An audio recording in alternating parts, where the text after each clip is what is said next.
Hi lads, so we just want to carry on, or go back to algebra, sorry. So it's algebra 2, and we would have done bits and pieces of this, but we're actually going to do the whole chapter from the start, just to give you a really good grasp of your algebra. The first thing we're going to look at is simplifying, okay? So simplifying means, can I simplify 10 over 4? Well, what divides into 10 and what divides into 4? 10 divided by 2 is 5.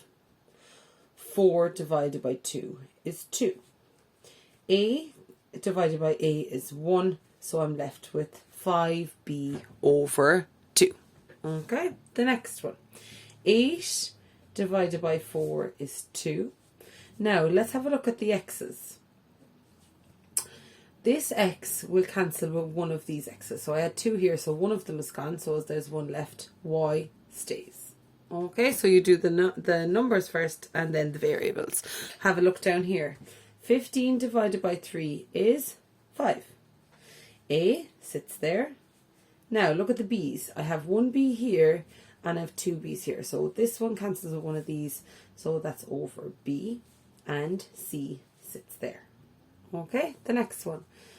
2 into 2 goes once. 2 into 6 goes 3 times. Okay, so you know that 2 6 is the same as 1/3. Let's have a look at, so I have one x up here and I have 2 of them down here. So that cancels with one of those, so there's just one left down here. Let's have a look at the y's. There's 2 of them up there and 1 down here, so that one cancels with one of those. So it's just 1y over 3x. Okay, so it's just simplifying it, is just do the numbers first and then the letters. Okay. Next, I'm going to look at multiplying fractions. So when I'm multiplying them, I do the top by the top and the bottom by the bottom. Okay, and I sometimes will put in arrows to show me that I'm multiplying directly across. Okay, so on the top line it's going to be 3x by 4x, and on the bottom line it's going to be x by 9. What does that come out to be? It becomes 12x squared over 9x. Can I simplify that any bit?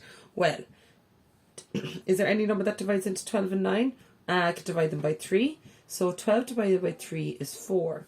9 divided by 3 is 3. I have 2 x's up here and 1 down here. So that cancels with one of those. So I'm just left with 4x over 3 as my final answer. Let's look at another one.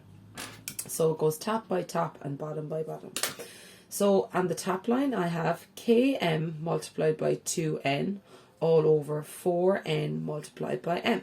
Let's multiply it out. That becomes 2kmn over 4nm, or mn, it doesn't matter, equals 2 divided by, so 2 over 4. So 2 into 2 goes once, 2 into 4 goes twice. Okay, so 2 over 4 becomes a half. And then n divided by n is 1, m divided by m is 1. And on the top is just k, so that's k over 2 as your final answer. Okay, how can I just cancel off m over m? Because if you remember, if I had 10 divided by 10, that gives me 1. If I had 100 divided by 100, that gives me 1. So if I have m divided by m, it gives me 1.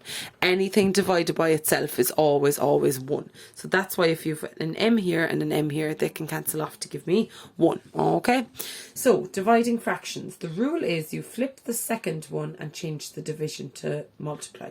So flip the second and multiply. Okay, so you keep the first one the same. So the first one is ab over 3. Multiplied by, flip this one here, 6b over a. Okay, now you're doing your multiplying straight across. So I have, that's ab by 6b all over 3 multiplied by a.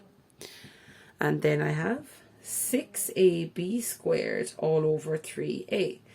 Now, dividing 6 divided by 3 is 2. And a cancels with a to give me 1. So I'm left with 2b squared as my final answer. If you weren't comfortable with simplifying, or you just wanted to check your answer, you could put into your calculator 6 over 3 equals 2. And up here, for example, if you wanted to put that one in, you could put 10 over 4 equals 5 over 2, and your calculator will be able to give it to you there as well. Alright, if you just want to check them. So that's the first thing. The next thing we're going to do today is, that's the old one. And do adding and subtracting fractions. Here we go. Okay, so my rule is draw your line, do the bottom by the bottom, arrows up and multiply. And I did these with you before, so this should be a nice way of just doing a bit of revision. Okay, first thing I need to do, always draw your line. That is the most important thing because people forget it. Next, I'm doing bottom by bottom. So it's 7 by 2. Arrows up. 2 goes by that and that goes by that. Okay, start here. So I'm saying 4x multiplied by 2 plus x multiplied by 7, carrying down to the next line. So that gives me 8x plus 7x all over 14, which gives me 15x over 14, and that is my final answer. All right. Excuse me. Next step. Next one up. So this is plus, this is minus, but I do the same thing. Important step, draw your line bottom by bottom. 5 by 4. Next thing is arrows up and multiply. That and that. Where will I start? Always start at this one. So that gives me 3x multiplied by 4 minus, do not forget that minus sign in the middle, x multiplied by 5. Multiplying that out, 3 by 4 is 12x minus 5x all over 20. Final answer, 17x over 20. Can I simplify that at all? No, I can't, because they do not have any common factors. Continuing on with the next couple. First step, very important, draw the line. The bottom by the bottom. Arrows up and multiply, starting here. 14a by 3 plus, because it's plus here, 3a by 2. Okay, you could put them both in brackets or one in brackets. 14 multiplied by 3 is 42a plus 6a all over 2 by 3 is 6. And 42 plus 6 gives me what? Gives me 48a over 6, which gives me 48 divided by 6 is 8a as my final answer. Okay, one more example to go through for today. First step is always very important. Draw the line. Bottom is 6 by 4. Arrows up and multiply. Starting here.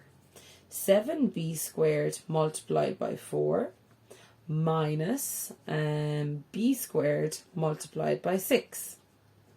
So 7 by 4 is 28b squared minus 6b squared all over 6 multiplied by 4 is 24. What is 28 take away 6? It is 22 b squared over 12. Can I simplify that a little bit for myself? What number divides into both of those? Well, 2 will divide into both those. 22 divided by 2 is 11. And 12 divided by 2 is 6. And that is your final answer. Okay, thanks lads.